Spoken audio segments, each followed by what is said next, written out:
يا نفس إن لم تظفري لا تجزعي.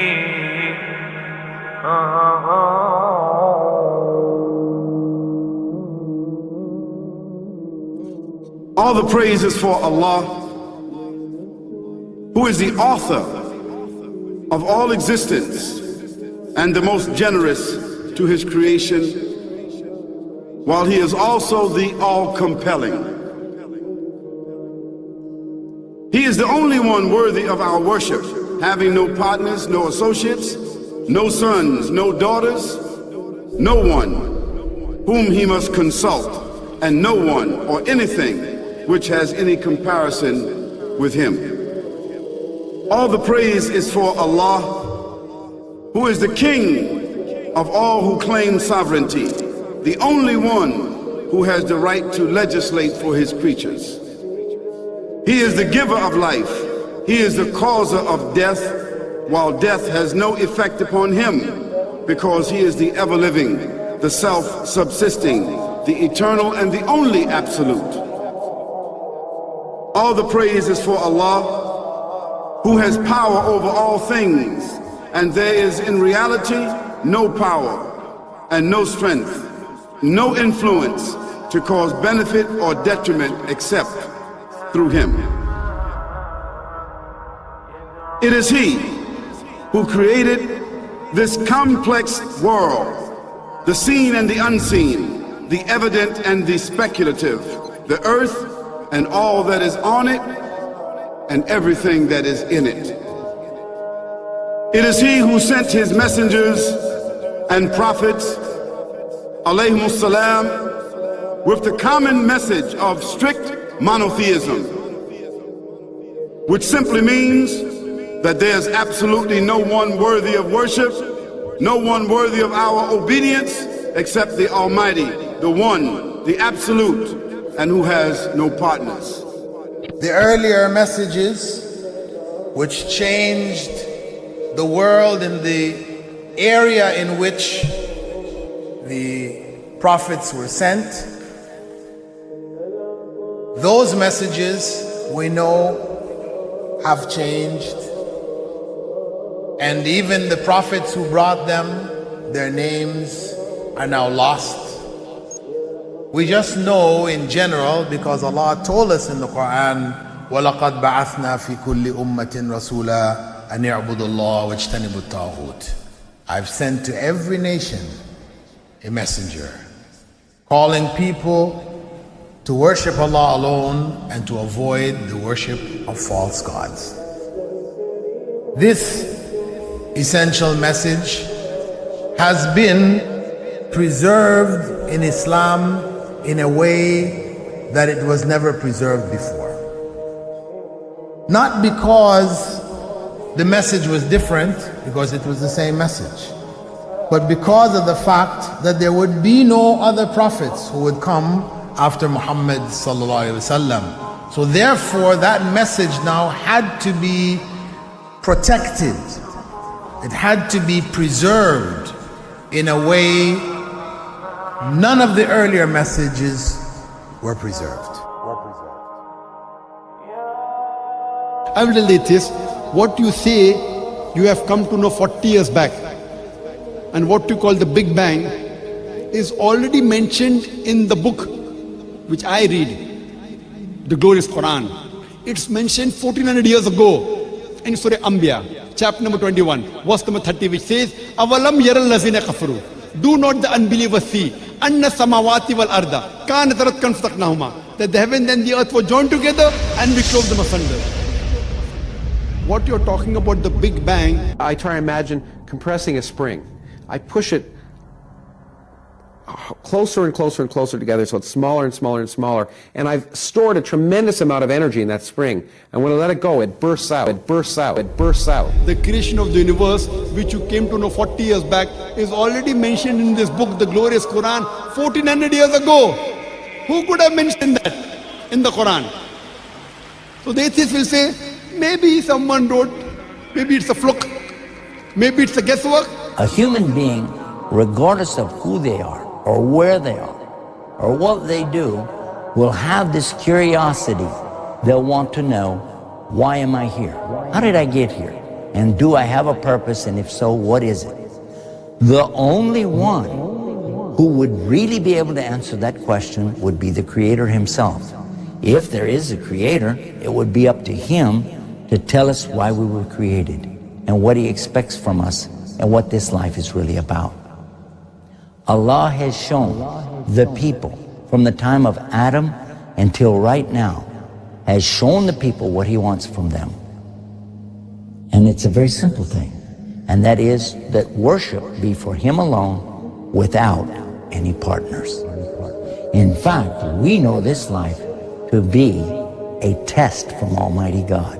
That's why we're born, and that's why we die, because there has to be a beginning and an end for us to be tested on.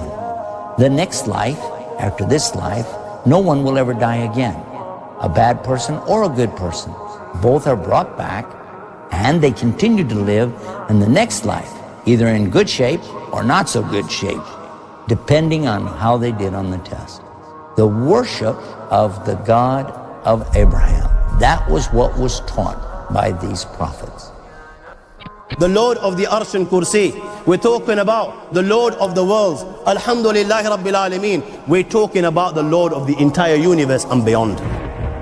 The entire universe and beyond. You know, we live in this dunya and we are fascinated with this dunya which Allah subhanahu wa ta'ala indeed has created in a beautiful manner. We're fascinated. There are over billions of people which live on this dunya at this moment in time. Over 6 billion people that live on the dunya at this moment in time. This dunya of Allah subhanahu wa ta'ala is so big that there is space in this dunya for billions and billions and billions or more people. But what is this dunya in comparison to what Allah subhanahu wa ta'ala has created out there? This dunya is insignificant. This dunya is meaningless to Allah. It means nothing. It is worthless. So worthless, compare it with the sun. The sun is one star. You know more science than me. You'll be able to tell me better. Take this planet Earth and you place it inside the sun, and you will be able to place 1.3 million Earths in the sun. 1.3 million Earths in the sun. Allahu Akbar. Allah is the greatest. The sun is one star. One star. There are stars out there which are millions of times bigger than the sun. You tell me this, that you need millions and millions of stars to make one galaxy. And then you tell me this, that there are zillions of galaxies out there. Let me tell you on top of this, my friend, after this, whatever you see above, when you raise your head and you look above, whatever you see above, the zillions and zillions and zillions of galaxies, let me tell you, this is everything there is within the first heaven. Everything there is within the first heaven, and Allah is the creator of 7 heavens. 7 heavens. And the distance between the first heaven and the second heaven is 500 years. You know, the distance that can be covered in 500 years, at what speed? Only Allah knows. Only Allah knows. But it will take 500 years to get from the first heaven to the second heaven. 500 years from the second to the third, third to the fourth, fourth to the fifth, fifth to the sixth, sixth to the seventh. Every time it will take 500 years. After the 7 heavens,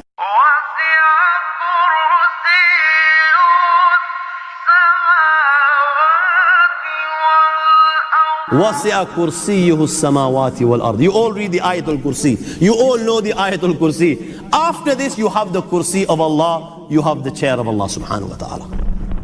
You know these 7 heavens that we've just talked about, in comparison to the Kursi of Allah, they're non-existent.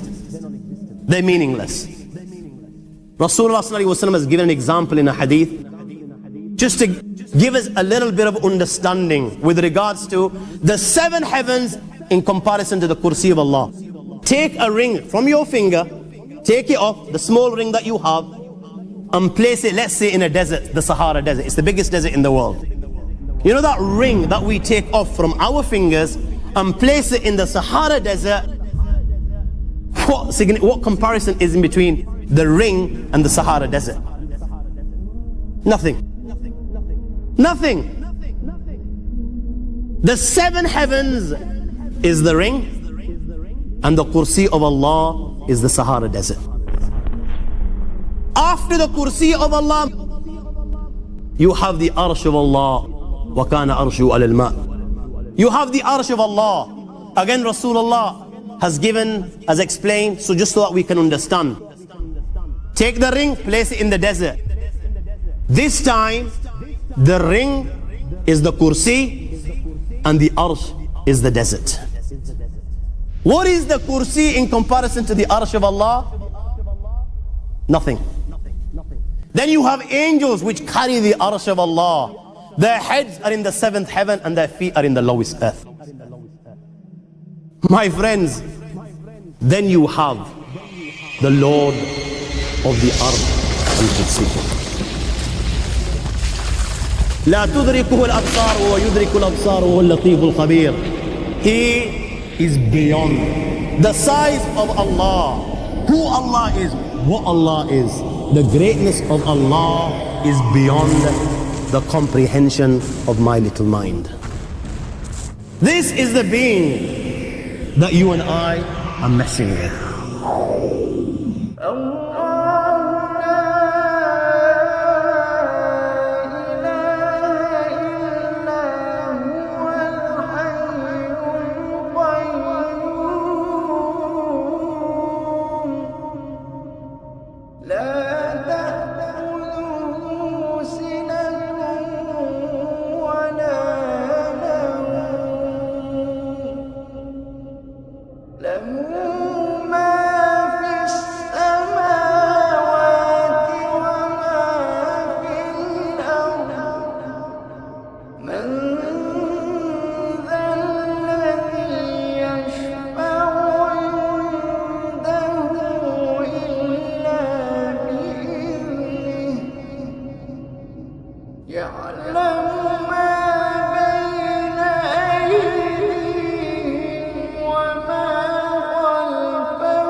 وهو